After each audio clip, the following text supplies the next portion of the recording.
Underfoot, in the dank caverns under the world, in the green pits, spawn the goblins. The goblins are bred for war, for cannon fodder, for hopeless attacks, for death. You are a goblin. You have a week to live, and it's time for you to make your mark. This is Goblin Quest. Systems every day. Dice roll, quick adventure calls. Walking through tabletops, golden halls. Masters of pen and paper, RPGs of every flavor. Talking about different creators. The choice of games is never greater. Come with us to games they run through. New, old, and interesting. Welcome in, everybody. Masters of Pen and Paper podcast. My name is DG, and this is my main man, Fiddy, coming at you. How is it going, everybody? Episode 37, and we are diving into a really awesome game called Goblin Quest, which, if you couldn't tell from the intro, is a little bit on the kind of absurdist fun side of things. There's a lot of tongue-in-cheek. There's here. a lot. Yeah. I had said to Finney as I was looking through the book, this game reminds me a lot of Kobold's Ate My Baby. It has that kind of same flavor to it where we're here to have a good time, pass around the beer and pretzels. We're going to kick back and just play a game. Because this one is intended to be a one-shot, right? Like, the game is intended to basically be start to finish in one pass, one kind of sitting. Thing. Yeah. Like the writer said in his book here that he's like, it'll take you a few hours. That's as long as this game lasts, honestly. Exactly. And you're gonna have fun while you're doing it. Yeah, and I mean, and I think the shorter games really play to the strengths of this type of game, because it could get long in the tooth if it went a little bit too long, but that 2-hour period is just enough time to kind of get your silly willies out and just kind of have a good time and joke around. And we'll get into the details of it shortly here. But on the whole, this game is intended to be tongue-in-cheek, high level. We're having fun. And honestly, that's about it. Yeah. It's just a goofy mess. That's all it is. And this goofy mess is written by one Grant Howitt and published in 2015. He's born in the UK, and I believe he still resides. Nice. I don't know where. I don't actually know anything else about him because the man is a mystery. Congratulations on being in the UK, sir. Yes. He started designing games while he was in quote-unquote grade school. Now, Finney has no idea what grade school is because Finney lives in the Great White North of Canada and is very sheltered. And I believe that grade school means their average age like 10. Yeah, to me, 12, I would think at grade school is like elementary school. Yeah. I don't know. But I mean, with that being said, even if you're creating games in grade 12, right? That's impressive. That's very impressive. Exactly. In 2014, he started work on a new version of Paranoia. DG. We've got more connections as we go, right? Because we had a Paranoia connection in the last game well. Yeah. So that's really cool. And which version? There's a billion versions of Paranoia, but specifically the red clearance. Red clearance. Okay.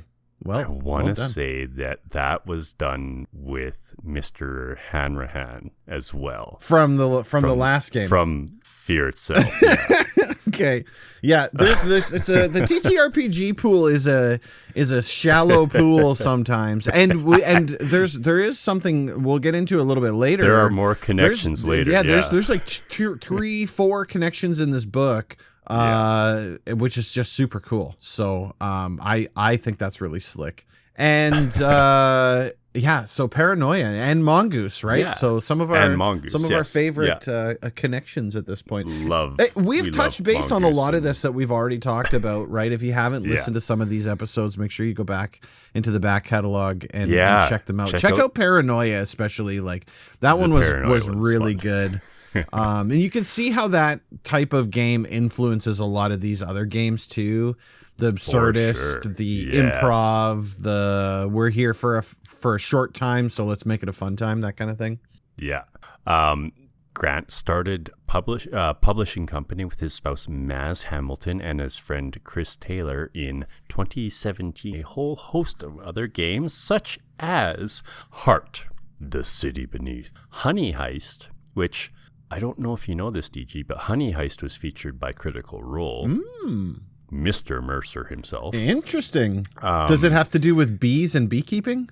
It has to do with a bear stealing honey. Okay. Hey, all right, I'm in. The bear loves his honey. There's also Eat the Reich. Okay. Spire, The City Must Fall, and a whole slew full of single-page RPGs. Those are some of our favorites. I checked the website for the publishing company, which there will be a link in the description. Don't worry about that.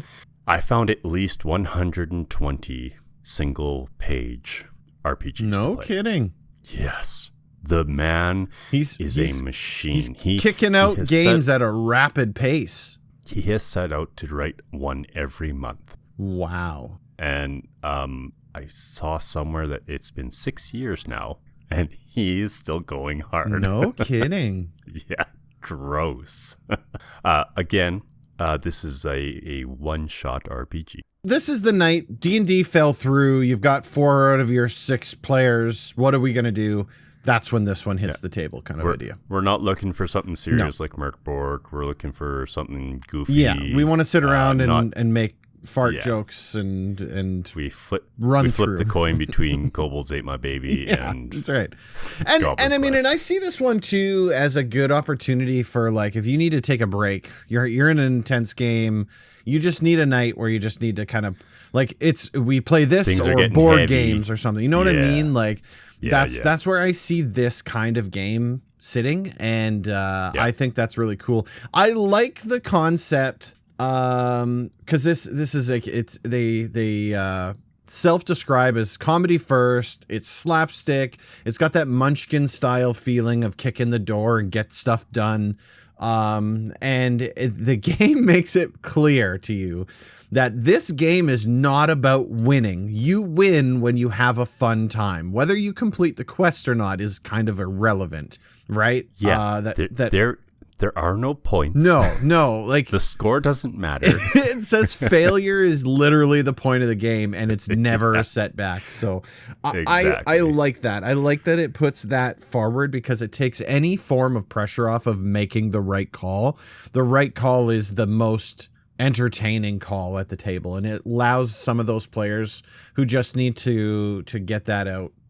It gives them an opportunity to do that, an outlet, if you would. Yeah. This one also brings the yes and kind of improv energy to the table, to make sure that everybody has a good time. Yeah. And there's a system in place to make sure that everybody at the table gets their time to shine as well. Right. With action token, we'll get into that. There's a whole slew of things. Yeah. Where once we a get, whole bunch. I mean, I think that's a pretty good kind of introduction to the game. I think it is time to dive into the specifics of it itself, right? Because the book is actually a pretty hefty book, right? Coming in at like about 120, 130 pages. Yes and no. But yes, asterisk. The nice thing about this, well, I mean, not necessarily the nice thing, but about 130 pages total. The rules are over by 65, right? Yes, you get your character sheet at 65, and the back half of this book is dedicated to ways that you can play different versions of this game that they call rules hacks, and we'll get into those, and the flexibility of the game itself. So where this one doesn't come with adventures, so to speak, it comes with a slew of like ideas, because it's not intended for you to like write down and prep and do stuff. You throw something on the table and you hit go, right? Like exactly. We don't do a whole lot of preparation for this. This is a prepless game. Mm-hmm. It's a GM-less game if you want it to be. You don't have to have somebody leading the game, because we all it's similar to a lot of these other games that we've kind of gone like Blades in the Dark style. Your table runs the game more so than the GM runs the game. The GM can control some of the stuff, but the table is the ones driving the car on the road kind of thing, right? We're making decisions together to decide how the game goes. And the Grant specifically wrote it as a GM-less game. There are ways to make the GM work, but specifically he says in the beginning of the book that it is a GM-less game. We do not need a GM. We don't need anybody running it for us, because everybody will have to step up and do that stuff. There's very little stuff to do with it. Like, it basically runs itself. There's a section on page 9, actually, about how you can play this game with your kids. It's such a cool thing for him to say that, because it's a very high level game. If you want it to be, it can be a very over the top. They don't have to die. Yeah. They can get tired and go home. Exactly. Right. You can quit.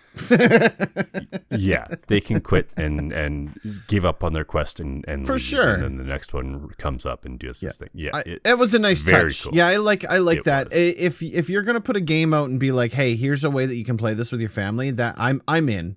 Right, as a household that has children in the house, any opportunity that we can have to have a fun time as a family, while doing one of my interests, potentially one of their interests if they're into that, right? And so you can do a family thing. There's only one way to get them interested in it, and it is to play it with them. Very cool. It's a very cool thing. You don't have to be that way. If you have a group of friends around and you want to like really lean into it, hey, it's your game. You do what you want to do with it.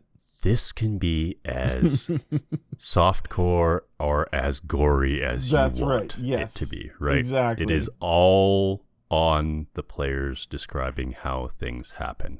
And that's all it boils down to. It depends on the party, and it depends on the players and that whole group dynamic. And if you and a bunch of your, mid to late 30 boys sit down with a few beers in you, it's going to get pretty ugly pretty quick. And hopefully the doors are closed, because the children don't want to hear that. But that being said, it does not have to be like that. It can be. It's your game. Rainbows and unicorns. And I mean, and obviously the game leans into it with the rules hacks that we'll get into. It does. Right. There's a lot of really cool stuff this game. We love rule hacks. The whole game, the setting takes place in the Great Battle Camp, which is kind of like this tongue-in-cheek fantasy setting. Like, for example, it has orcs who are poor at farming parsnips.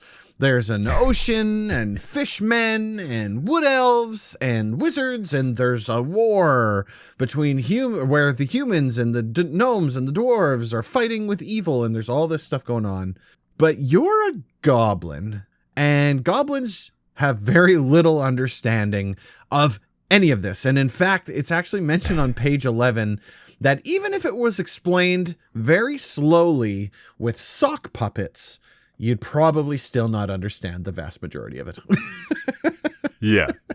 I love that. Right.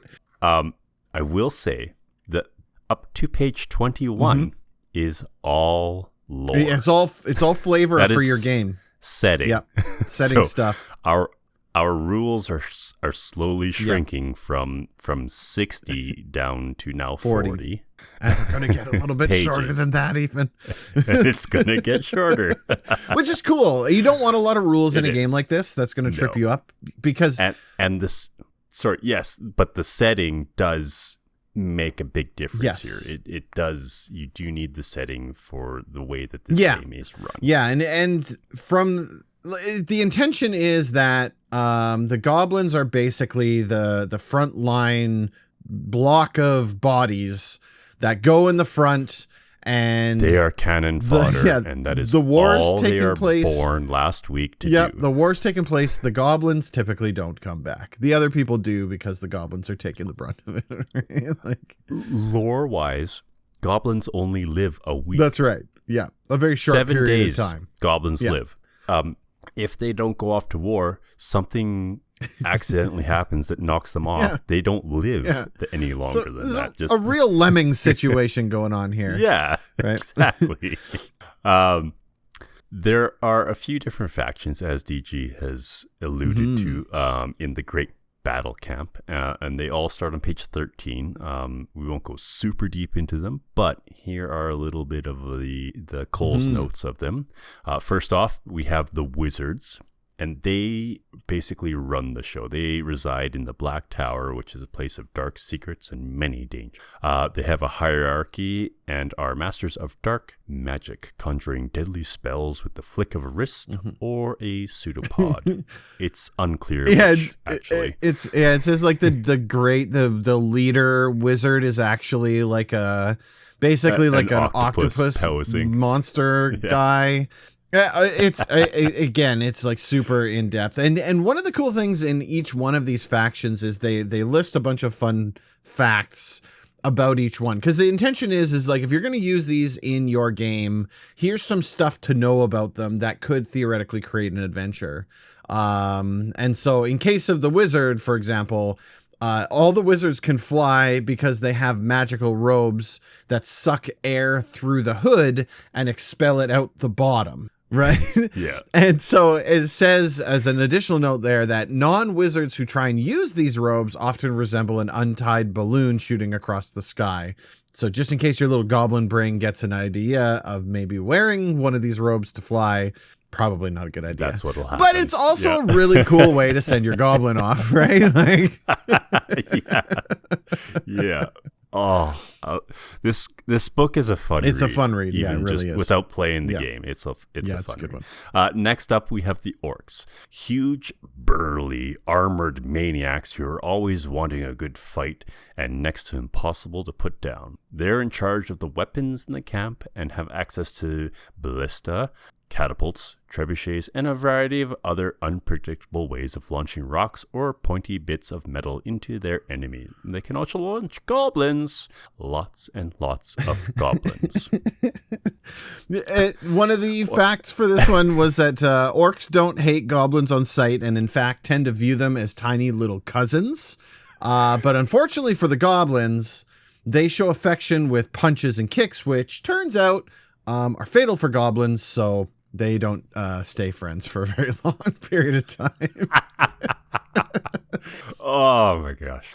Next up, we have hobgoblin. Clever, but not in the fun kind of. The hobgoblins are the bureaucrats and treasurers, and boring. Very, very boring. They manage the distribution of resources for most everything in the camp, and if you want something, you can probably track it down in the wards, so long as the hoblins don't find you and chase you out of them. And a little tidbit: if you have the right documentation, they'll let you do just about anything. They're paper pushers, right? Yes, they are. Hermes from Futurama. They're bureaucrats, yeah. As long as you have the right paperwork, and it's stamped okay. in the right order, and stamped in the right order, yeah. Yeah, and it says that the hobgoblins wear a variety of different glasses and magnifying monocles to read small print and double check forms. And the more successful the hobgoblin is, the thicker and more numerous their glasses are. So I must be pretty successful as a hobgoblin because my glasses. I love the idea that they like put on a pair of glasses and then the next guy also puts on a pair of glasses, but flips down like a monocle on top of it. Oh yeah, the little like an extra little over one. top, and then it turns into a back and forth of like I love it. Who's got more glasses and monocles? The bugbears are next. They are the scouts and skirmishers, specializing in sneaking up on their enemies, stealing anything that isn't nailed down, and winning fights when they outnumber the enemy at least 2 to 1. Yeah, so these are your rogues, your thieves, right? And they're all about contraband and smuggling. So they reside in the Dun Inn. The Dun Inn. Yeah, and it says that if you need contraband or banned items, like elven or dwarven manufacture, then you're gonna want to go check out the Dun Inn. Probably get it from the Dun Inn. They are sneaky and conniving though, so they're probably not gonna just hand it over. And not overly friendly towards goblins, because nobody is, because you're a goblin. So tough. And last but not least, speaking of, we have the goblins. An ancient experiment in magical slave labor, goblins are spawned in the green pits that were built under the great battle camp long ago, many years ago, probably 7 or so. This is us. We play as the goblins. A new brood is spawned every week, so we are young and our life expectancy is very short. Again, we are the cannon fodder of the army, but not every goblin goes off to war. Some slip through the cracks and decide that they want to undertake the quest. Because they want an adventure, right? Like, because they want an adventure. Because they can't sit around twiddling their thumbs and waiting for death. One of the facts here says the goblins are light and remarkably aerodynamic, making them a useful throwing weapon for orcs. And a skilled orc can fell an opponent at 100 paces with a well-aimed goblin. Most orcs prefer to use throwing axes, as unlike goblins, they can be reused. So, just in case you're wondering. Silly. The entire book is this way. There's loads 100%. Of like just like funny stuff kind of stitched in, and I would absolutely recommend, if you haven't had an opportunity to check this book out, that you do that, because it's just wacky, and the game itself is fun. Yeah. Page 22 outlines some adventure ideas from the one, the only Robin D. Laws. Now, if this is your first episode with us, welcome in. Second of all, go back one episode, listen to that episode. It's called Fear Itself, written by one Robin D. Laws. The creator of the gumshoe system. Just like that. Yeah. Hey, you're going to want to check out 36. Once you can stay here and listen to this for now. But if you're interested in hearing who Robin D. Laws is, we literally talked about Robin just 2 weeks ago. So Grant reached out to Robin. And a couple others. There's, I think, 2 or 3 others. Yes, I only put the one down because I didn't want to get repetitive about it. But there's a few. I think there's 3 total of these, and they're like what, like adventure hooks or something like that. So Robin and a couple, at least one other, wrote adventure hooks, quests, right, for your goblins to undertake. One of them was their name, but they wrote the misfortune table. Okay. And then there's another one later on that did something else as well. Right. Yeah. But they're later on in the game. They're guest writers. You're gonna want to check the book out. We're not gonna go through all of them in depth because there's a lot here. And again, the intention with this is to give you like your starting point for what your quest is. Like these are hooks, right? So it was cool to see Robin in here. Because and we didn't know that going in on this book. No. Right? It was just like, hey, this is cool. Look at this. Right? That's the only reason we bring up Robin. Because we found a connection and we love the TTRPG connection. Yeah, absolutely. This one really seemed to be a labor of love with various TTRPG creators. And Fear itself was a great game too. So you can trust Robin's additions to the story. One day I'm going to have that giant investigation board up behind me with strings attaching and all the connections and the writers connecting to. Yeah, really. And I'll be like the conspiracy. Look, Carol. Grant got Robin to write. One of the ideas is called "Who Fire Farted," and it's about finding out who burned down the hut containing all of the wooden spears, bows, and arrows. And they know you're the one behind it, when you're having a fun night lighting your farts on fire, how can you blame it on someone else? You want to take credit for it, right? Yeah, like you had Blue a good Angels. time. Mine was the biggest. Mine was the biggest.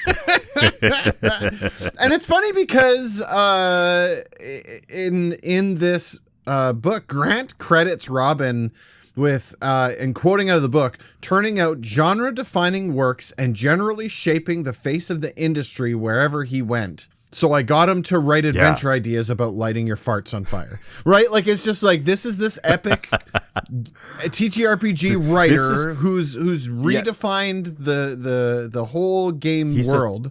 He's a top shelf writer, and we're gonna get him to write adventure hooks about fart jokes. Like it's really cool. And again, leaning into the absurdity in the book.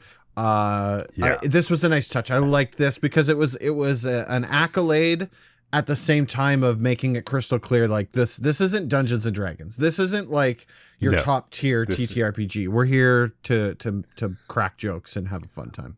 Also, Robin, this is my game. You will write what I tell you. That's right. Exactly. Yeah. Exactly. Yeah. We're not taking it serious here. We're gonna write fart jokes. So. Anyways, on to character creation. Halfway through the book, we're making, like, literally on page 32. We're talking about making goblins. And I'll have you know, not a rule in sight. No. There's no, like, you need to do this in order to play the game. There's no, this is how you play the game, or, anything like that. Still not yet. Because I got to this point and I'm like, wait a minute. I don't actually know what I'm doing in this game. Yet. So we went from 65 pages of rules. We're now at 33 pages of rules and shrinking. Stay tuned. It's coming. So let's make a goblin, Finney. Or let's make 5 goblins. We'll make 5, how about? Because they don't live very long and they die easily. Each person is actually going to run a roster of goblins. Each person at the table runs 5 goblins, one at a time. Not don't worry, simultaneously. you're not running all 5 because that would be crazy. Chaotic, yep.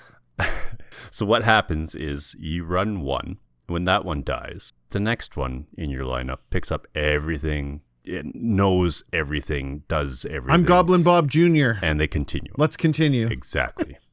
Yeah, I'm Bob 1, Bob 2, Bob 3, Bob 4, Bob 5. You can be as creative as you want, but let's be real. Please be more creative. Do not listen to Finney. He doesn't name people very well. So what, and that's basically it.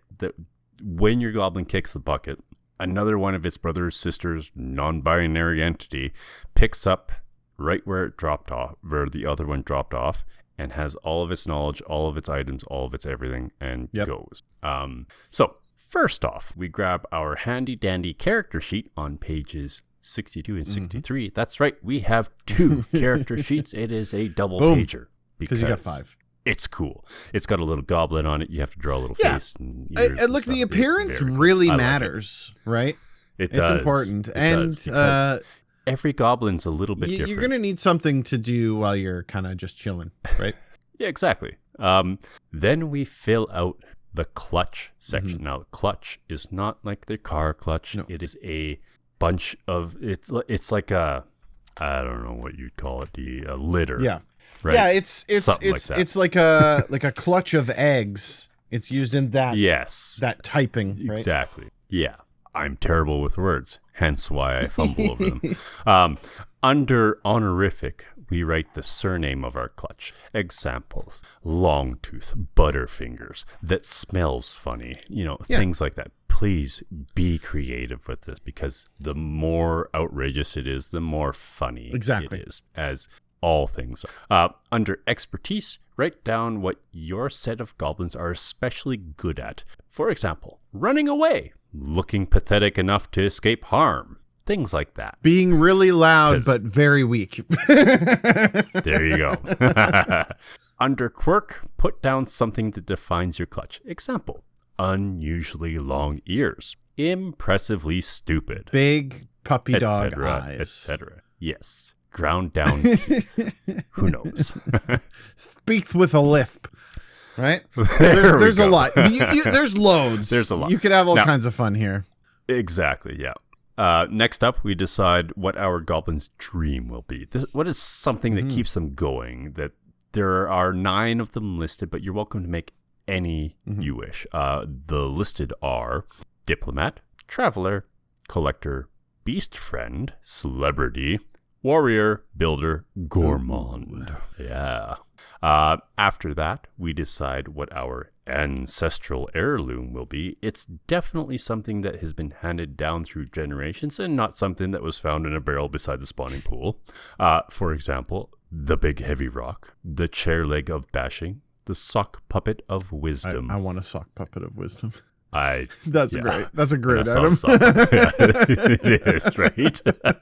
Hey, Yeah. Poppy, what do you think is I think we should go left. Well, I guess it's left.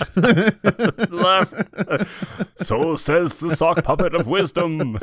Praise be, praise be. And then the goblin's walking with the sock puppet out front, and everyone's Yeah. following along because, I mean, they all believe in it. Everybody follows because yes, if 2 goblins believe in it, it is, There it is. law. It's that simple.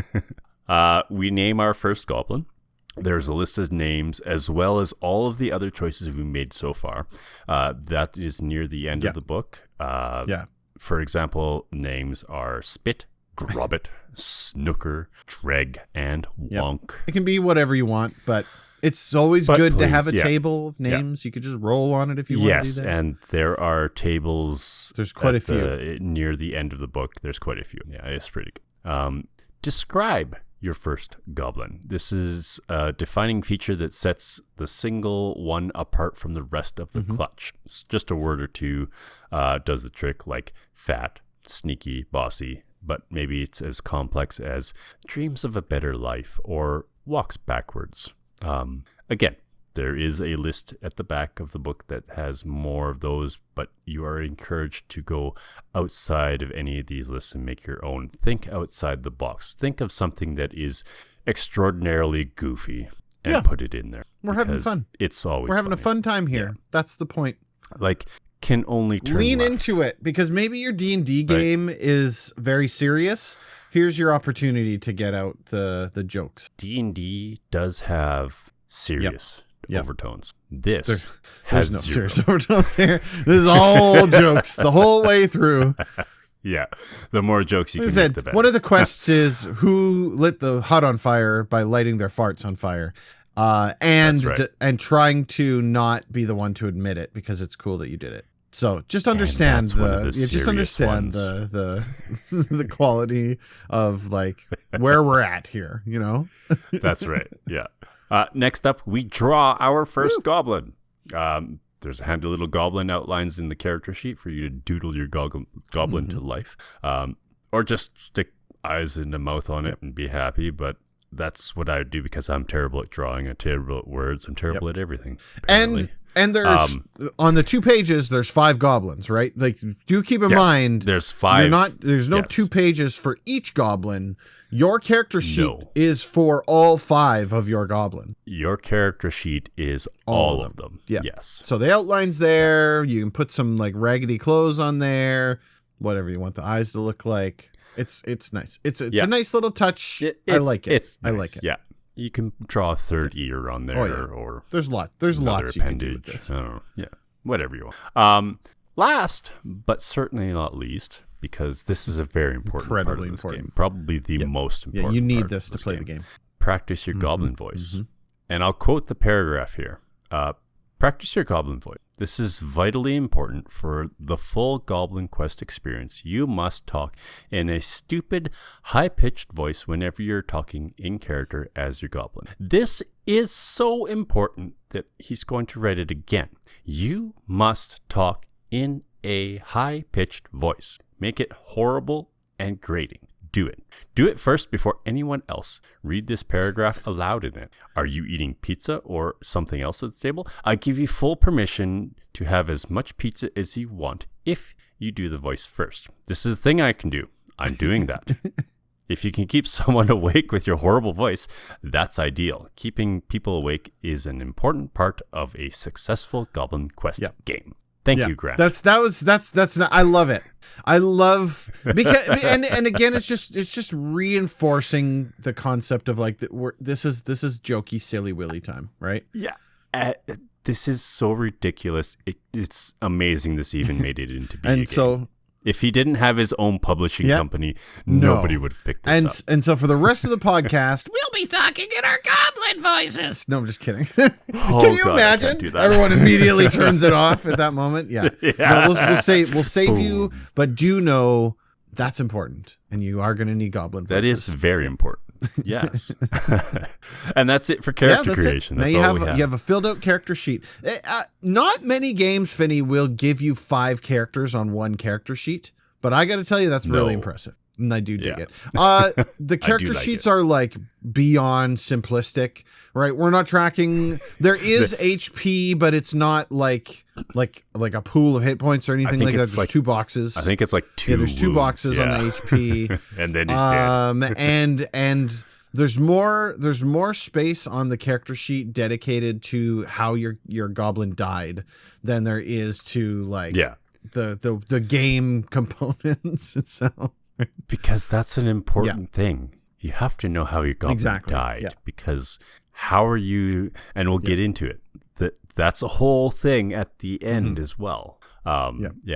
Anyways, next up we have Goblin Quest creation. Now this is the time to figure out just what we're going to be doing during our game, because hey, we spent all this time making our goblin. We better be able to kill him. Remember that quick. List of hooks from before? This is where it comes in handy. So, like I said, there are a ton of suggested quests from all sorts of game designers scattered throughout the whole book. Not just at the beginning, not just in the middle, all through the whole thing. Yeah, and the quest creation's on, it says 32 in the table of contents here, so you can turn to that if you'd like to follow along. But I point that out because we are still not in the rules yet of how to play the game. No, and so that means we've got approximately 30-ish pages remaining. Well, and hate to break it to you, but making up the quest is a fairly it's a long process. Yeah. Oh yeah. Yeah. Absolutely. So, I will say that page 30 again does start this process with the first of 6 questions. Question number 1. What do you want to? You pick your quest. Now, every player picks a quest for them to do. So, and we're not picking as a table. We're picking as a player. No.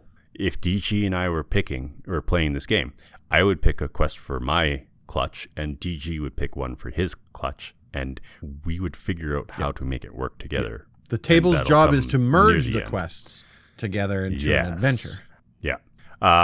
Now. Question number 2. What materials do you need to do it? Listing out the things you will need to complete your epic quests. For example, if you're going to war, you will need some armor and weapons, etc., etc. Question number 3. What's next? You have to make sure that you have everything you'll need. Check to make sure you aren't missing something vital. Now, asterisks here. A little aside here. This is very high level. Very high level. Yeah, there's very lots. High level. Because just so you know, the rules for not rules, but the how to create Goblin quests starts on 32 and goes to 43. So we're about 10-ish pages when you count the other stuff in there. And it does explain that every quest has to have like a certain scene, or not scene, something like stages of parts of things. It's a little convoluted, but we don't have time. We won't get into the complete details of it, but I think what you're meaning is there's tasks, and then each task has 3 stages, right? Those are the ones. So you got task 1, task 2, task 3, and each one of the tasks has 3 stages as well. And then you track and check them off. Quest has 3 tasks. Yes. So yeah. Again, high level. Yeah. But again, keep in mind, right? This is happening as we sit down at the table, we determine our quest, we divide it into 3 tasks. We then mark out the 3 stages of each one of those tasks. Yeah. And we're doing this in real time because again, there doesn't have to be a GM here. The GM's not creating this for us. We are creating it for ourselves and then merging it with the other all players, table right? talk. So it sounds big and heavy. It really isn't. It's low, quick. You could probably bang this out 15 minutes. Yeah. I did misspeak. We do not do it for every quest that is chosen. That was my bad.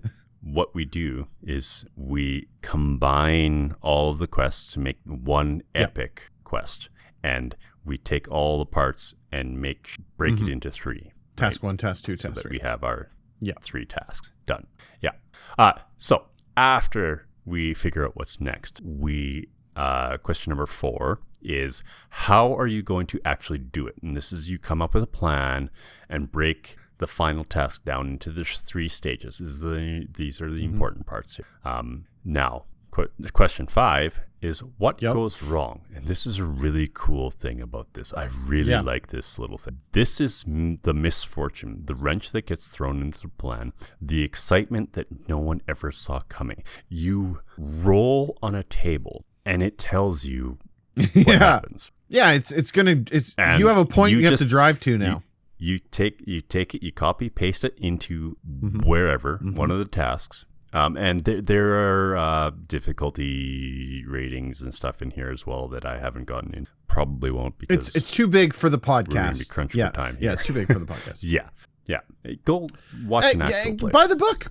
Get your hands on the book. You're going to want to buy it yourself.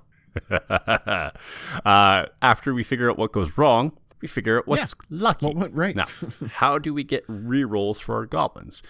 This part details 5 different ways of getting rerolls, like giving a thumbs up to another person, and that means that they can, or wearing a special hat lets you reroll, or holding a stick gives you. Yeah, like there's lots of different ways to do it. Absolutely. Like the something good.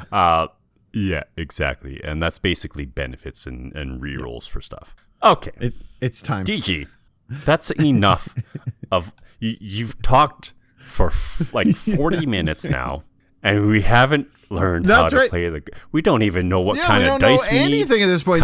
It takes you until page 44 before you even learn how to play. And Finney, I'm not even kidding here. How to play is 4 pages long. It's actually less than 4 pages long, really. But it's 4 pages. Out of the 130 pages of this book, the 65 pages of quote rules, 4 of them are actually dedicated to how to play the game. Which again, I love that, right? Because it's showing where the emphasis is. The emphasis is developing your character, developing the story, and getting you into a place where your mind is running for just a fun time. So, it's funny that it takes to page 44. But it's so by the way, we're using D6. So we've been doing a slew of D6 games.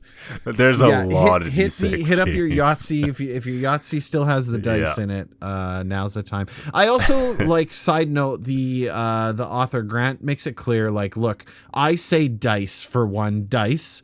I don't say die, and don't get mad at me because I've been doing this for 30 years, and that's just how it is, and you're just gonna have to get used to it. So I like that, because as a person who also says dice and has to catch themselves and say, oh, I'm sorry, I meant die. Absolutely. That's really funny. So, well done. I do like that, Grant. Well done. He does also say games master, not a game master, because he doesn't like the 2 M's shoved right beside each other. Hilarious. So anyway, Finney, how do we play this thing? First off, one player needs to set the scene and describe the great battle camp. They are welcome to read the first paragraph of the book to do this, which gives you a little blurb about the goblins and the You're kicking out the setting. Yeah. Next, step 1. You say what you're going to do. Pretty simple. So there's no turn order in Goblin Quest. There's no going around the table. No, we're not rolling for initiative. Counterclockwise, anti-clockwise for those across the We're not pond. making skill checks. Not making reflex. No skill checks. No initiative. No. Yeah. What we do have is an action token. This is basically a token, a bauble, a button, coin, whatever you if want it to be. Something. Yeah, anything. As long as you have enough for everybody. Or you can make everybody bring their own. That's You could put a bag of perfectly Cheetos possible. on the table. There we go. No, that'd be terrible because if somebody's going to eat their token and not have to play the game. That's how your goblin went out. So what we do is, as long as you have an action token in your hand or in front of you, you can play and take a turn. Now, we describe what we want our little goblin to do, and you can include whatever details about the environment or other characters, dangers, etc. that you want, because this is all improv. Right. We're doing the thing, we're trying to get it done. Yeah, we're just having fun time. Done. Step 2, we roll the dice and describe what happens. Now, we roll at least 1d6, and we add a die if we have a relevant quirk, dream, expertise, ancestral heirloom, or defining feature. This is very similar to that other game we played. That which shall not be No, it was spoken. Blades in the Dark. Yeah, it But I was. mean, I love, again, we're talking about another dice pool here, right?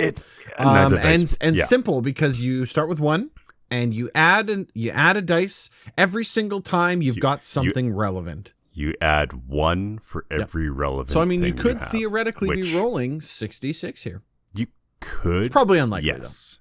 Very unlikely that you have something. Everything that everything lines pretty up. unlikely. But it's your job to identify how that connects, and if you're smooth here, you could make it happen. It's possible. Yeah.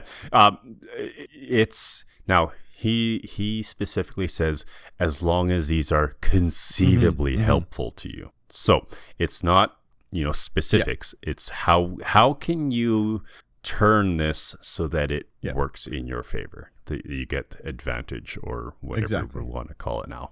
Now, make sure you describe how these help you. And then we consult the results table for the outcome. Now, a 1, 2, and a 2 are an injury. These are very detrimental to you. You're not going to last very long. You with take that. an injury, you can only take 2 injuries, and then 2 your goblin boxes, dies. 2 HP. Two boxes. On a 3, something bad happens. The next goblin that acts gets a -1 to their rolls. I love both this and 4. 4 is something. So 3 something bad, 4 something good. I love both of these because they don't impact you. They impact the poor schmuck who's after you, right? So you roll poorly. For someone like me who innately rolls poorly, I love this system because whoever's after me is the person that's getting the -1 to their rolls, right?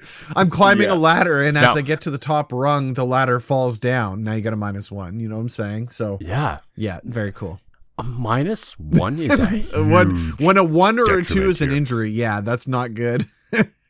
Well, because we're only rolling a D6. exactly. So you roll your D6 and you take a -1 to that. Yeah, not good. Well, holy cow, things can go wrong in a hurry as it does, right? And this is where the fun of this game happens. Is it's the cascading effect of failure after failure after failure, right? Now, as DG said, 4 is something good. The next goblin gets a +1 to their roll. And a 5 and a 6 are victory. Goblin succeeds and removes 1 from the difficulty rating on the stage. Now, we didn't get into difficulty ratings because it's too big for the I had a podcast. tough time It's just wrapping my head it's too around big it. for the podcast, but the intention is that you've got this, we'll call it a pool. It's based on how many players there are, and you need so many successes. It's to basically finish the task. difficulty class in this game, right? So you need a DC, you need something. You need a certain amount of successes to complete the stage. and then you can This move will on. allow you to dock it by 1, and makes it easier for going forward as you progress, which is cool. Yeah. Not too big for the podcast. Yeah, it doesn't make it easy, but it makes it a bit easier, right? Because we're not talking about like the difficulty rating is 2, like it's significantly higher than that. So No. It depends. There's math involved. Party size. Just know that you want to see a 5 or 6. That's the gist of this. Is you want to see a 5 or 6 on the dice. Roll high. Always roll high. Always roll high. Yeah. Step 3, we hand in your action token. Once all the tokens are handed in, they are redistributed and a new round begins. This is basically just tracking turns to make sure that everybody gets a chance to play. The spotlight shines around the whole table, not at using your little goblin brain, look down at your hand. Is it holding your token? If yes, you need to do something. If no, you already did something and wait until you get your token back. In the things needed section, Grant wrote a mug or something, and I couldn't figure out what that was for. That's what this is for. You put your token in the mug in the middle of the table. Yep. I was like, represents a genius. Awesome idea for initiative system, by the way. I like that. So. It is. It's a free for all, but also everybody. It's a free for all with a bit of fences, just a little bit though. Yeah, that's it. For the There's the rules. That's how you play the game. 4 pages. And then it jumps into death and dying, which is 2 pages in the book, because the game is intending for you to churn through. It gives you 5 goblins for a reason. And so it's stated in the book that you're going to need to work as a group to make the deaths as hilarious as possible, right? It's going to happen. Yes. And as a group, you got to workshop this out a little bit, right? So if you're playing this game and none of your goblins you did it wrong. You definitely missed a step. Go back to the 4 pages of rules and make sure you didn't miss one. Yeah. If you're playing this game, you got halfway through and all your goblins are dead. That's correct. Yeah, you've played it That's correctly. Well done. And so when a goblin dies, you grab the next one on your list. You give them a name, feature, and portrait if you haven't done so already, and you get them back in there, kind of thing. So Vinny had kind of likened it to having a number of lives, right? If we're playing a video game, you've got 5 lives, but in this case, you've got 5 different goblins, right? So, you can also sacrifice yourself to save someone else.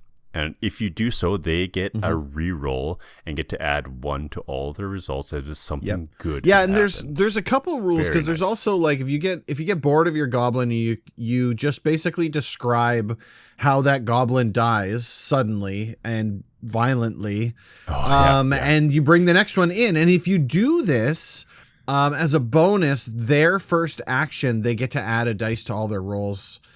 If you can say how the death of their predecessor helped them to achieve their aims. So you don't want the current guy that you're playing.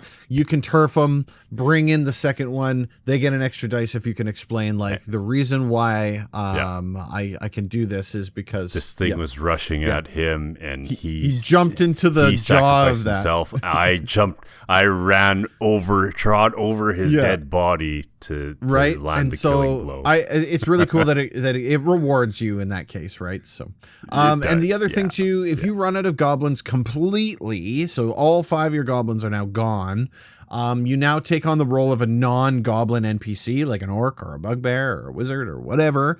And there's some specific rules pertaining to that found on page 47. Again, we won't get super into the details here, but just know that's in there. And if everyone loses all their goblins before the end of the quest is failed and all is lost. But if you had a fun time, then it doesn't really matter. So, and it literally says that in the book. Like, if you had fun, then you win. Congratulations. That's right. Because at the beginning of the book, he said, it doesn't matter if you finish the quest or not. No, it doesn't matter. The goblins are intended to not pass. So it's just how it works. Exactly, because they're cannon fodder. Finishing up the quest, say your goblins there's a chance survive, most of them anyway. When the final victory is scored on the final stage, the quest is completed. After the quest is complete, we have an epilogue. This is where each player picks another player's goblin, dead or alive, and reminisces about the things that they did that propelled them into goblin stardom. The things that only legendary goblins are capable of. This goes around until every player's had at least one goblin of theirs passed into legend. It's really cool. Love this. Yeah.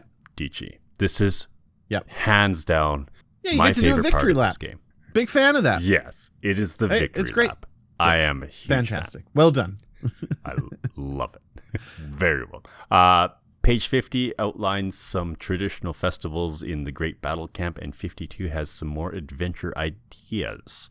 Again, these are to help you with your quest, give you a little, get the juices going, or just pick. Now, I will say, I forgot to say it earlier, if the group wants to just pick one single quest and do that, that is okay.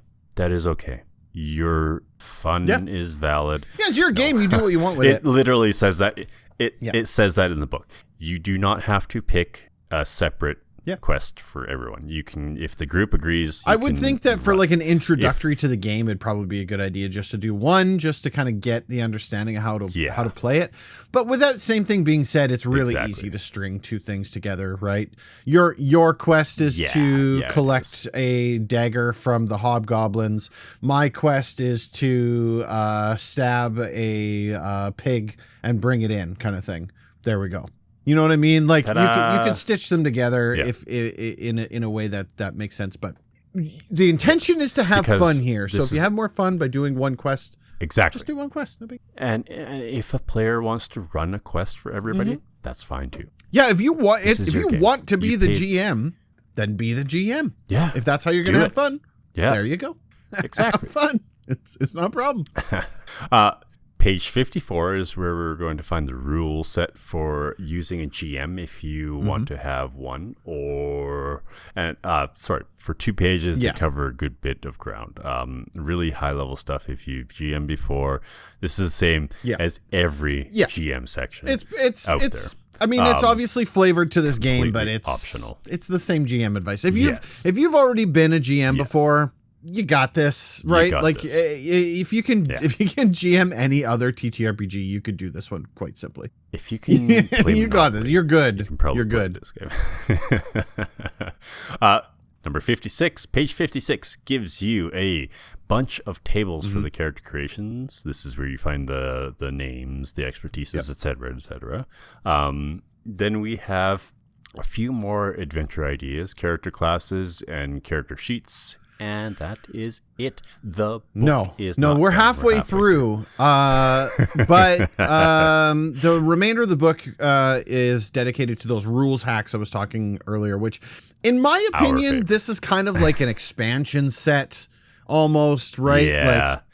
So this was a Kickstarter game. Yeah. Full disclosure. This was a Kickstarter game. Now, of course, Kickstarters, stretch goals. If you don't know how this works, for X amount of money, if Kickstarter is a crowdfunding site, if you raise so much money, you typically put out stretch goals. Stretch goals, once you hit a certain dollar amount, it unlocks. And then you just keep adding, and then hopefully people will give you more and more money, right? Now, this obviously made a fair bit of extra money from what he pledged, because he has got a whole schwack of extra rules hacks that are written by other people and also by him, I think, and it's just kind of different versions of this game. So first off, we got like there's a lot, variety. and everything, and we have a very high level view of this. We're not going to go into the ultra detail of it, but just so you know, there's quite a bit, and the intention here is basically you're going to use the structural contents of Goblin Quest and put a new flavor on top of it and merge it. So you're not playing Goblin Quest, you're playing whatever this rules hack is, because they're going to change. You're playing with Kobold's Quest.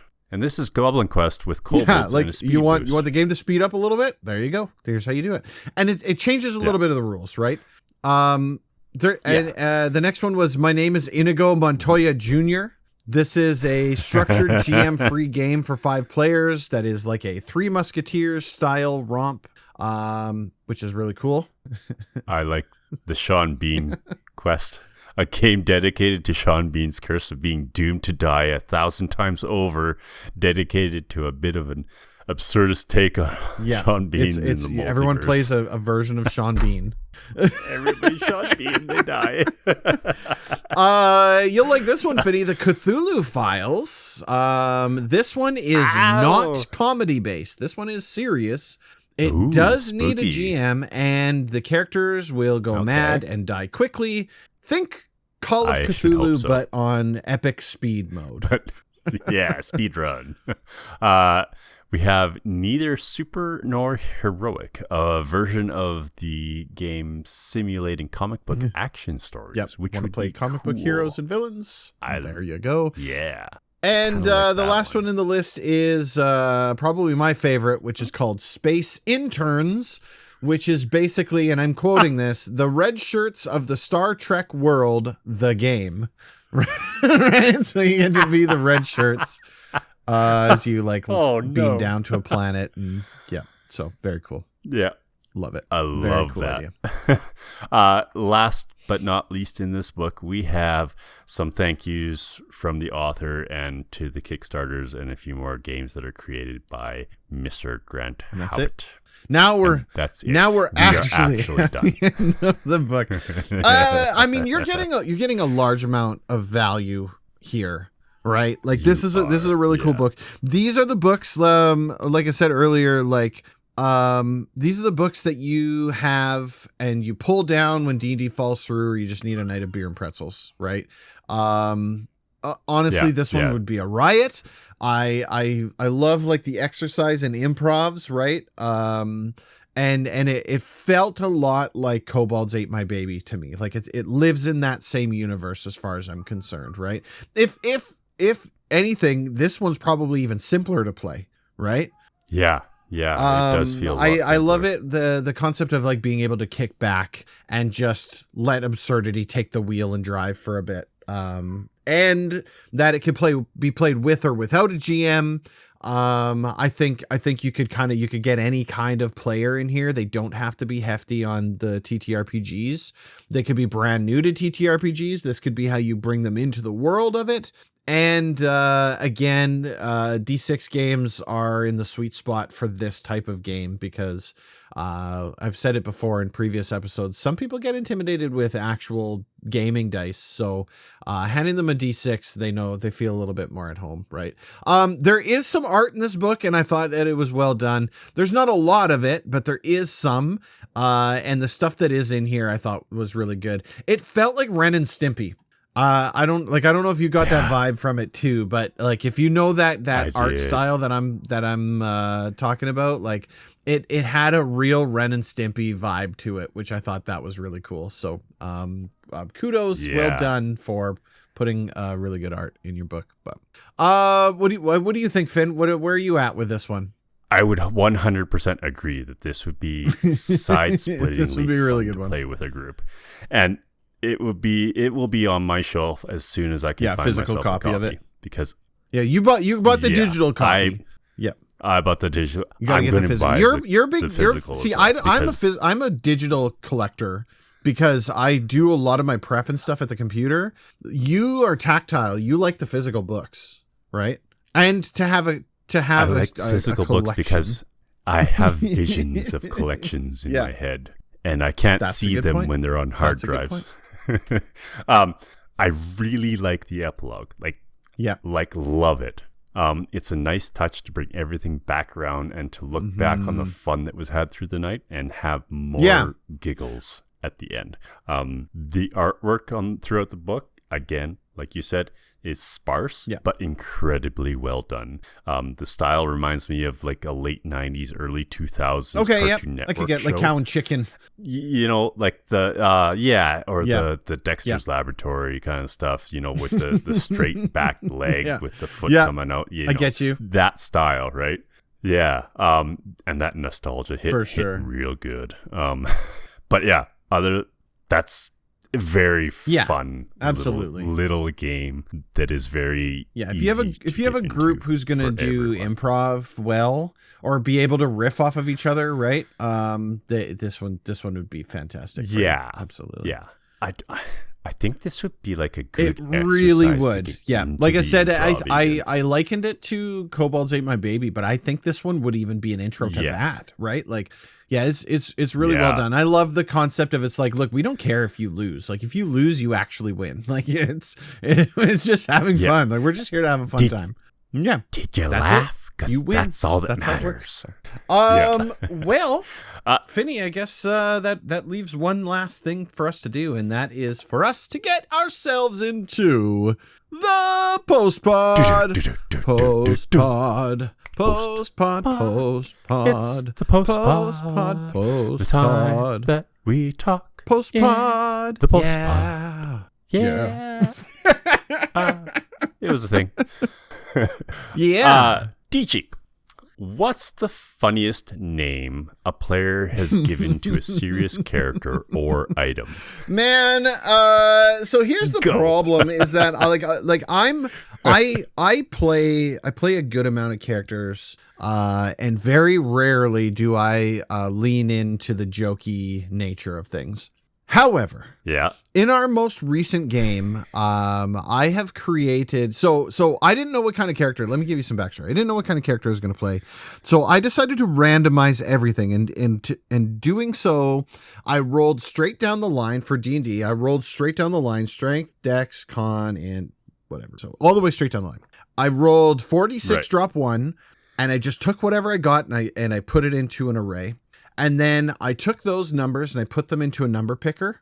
I also then took all of the attributes and I put them into a number picker, and I rolled them randomly. And I pulled randomly strength, and then I pulled randomly the score, and I put those together.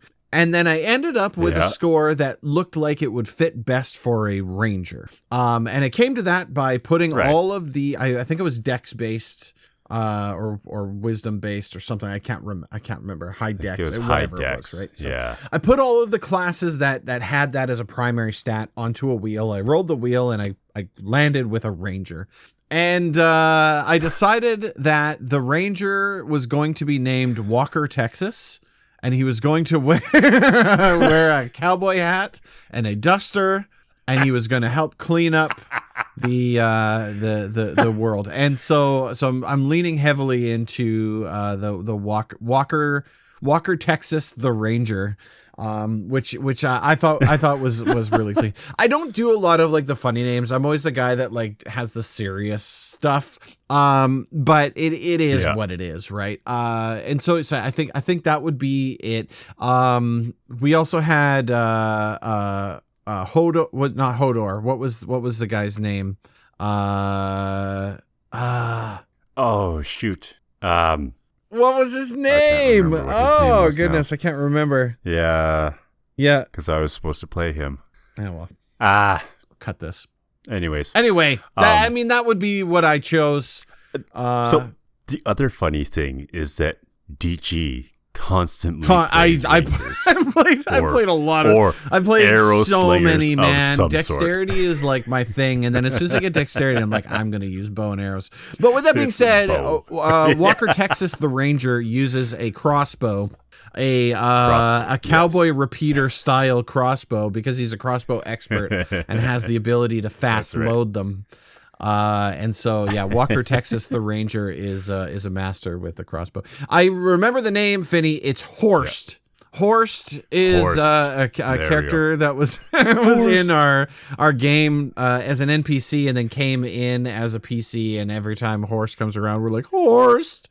So anyway, it's an inside joke and it's dumb. But Finney, what about you? So you're someone who often leans into the funny names, and so I love that. My first foray into the goofdom names was my tweeter, the Kenku rogue, and then I'm very proud of Paladin Man. Yep. He was one of my favorites. He died too soon, but I have a Rick Clare in my pocket for the next cleric that I make. And I'll let you in on a little secret. Ric Clair runs around and heals people with a slap to the chest and goes, woo!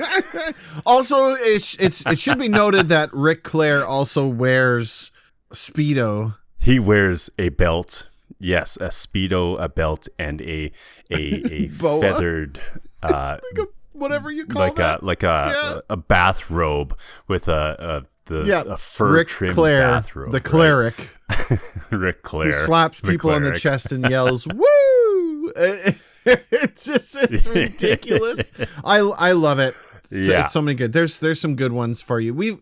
There's loads, right? I mean, and as far as it goes for items, right? Like I can't even think of like some of the silly items that we've had. There's so many, and they all end up being inside jokes or ludicrous stuff. Oh yeah, so, it's just but yeah. So anyway, that's gonna do it for us tonight. I really appreciate you choosing this podcast to listen to, however it is that you got your hands on it. Whether you chose to download it, watch it, or stream it, it is located in Spotify on Apple Play.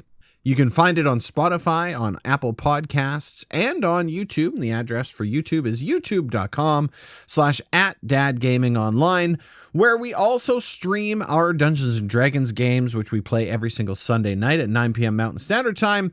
We also double box the stream to Twitch, which is at twitch.tv/DGOnline. We also have ourselves an email that you can reach out to us. That is mastersofpenandpaper@gmail.com. All words, no symbols, no goofiness.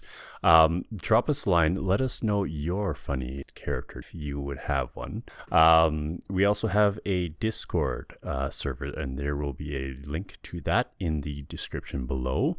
Come, hop in, let us know where you are from, and chit chat with us. We will. We have a whole bunch of good stuff going on in there, all the time. It's just a fun place to be. It pops off. I can't. Yeah, I mean that's for the best. It's always fun. Yeah, come and say hi. Let us know that you're out there, and that's gonna do it for episode 37. Which means that 38 is going to be the next one. You'll see that in about 2 weeks' time. And until then, thank you so much for listening and keep rolling those dice. Take care, everyone.